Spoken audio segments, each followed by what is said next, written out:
Balaji recording studio Naukha बाजार सुपौल।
हिरनी के जैसन बावे चाल रे उहे छौरी छिए हमर माँ लगे।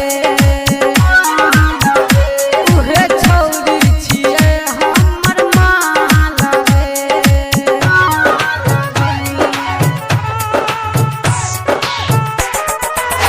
ओकर सूरतिया देख मन भगइले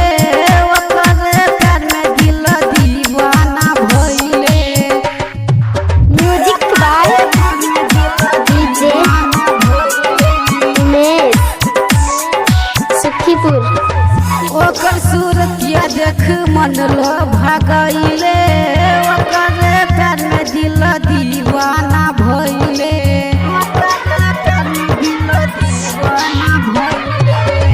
ओकर सूरतिया देख मन भगइले ओकर ही प्यार में दिल दीवाना भइले। जेकर टमाटर जैसन गाल जेकर टमाटर जैसन गाल रे उहे छौरी छिए हमर माल रे माल रे।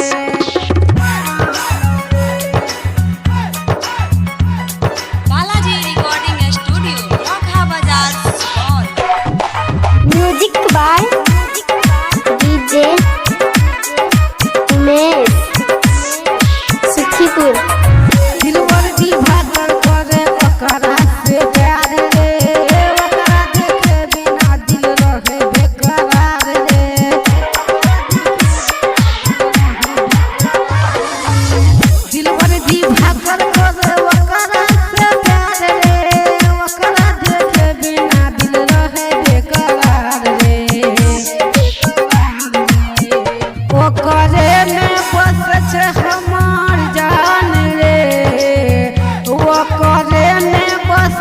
हमार जान रे उहे छौरी छिए हमर माल रे माल रे।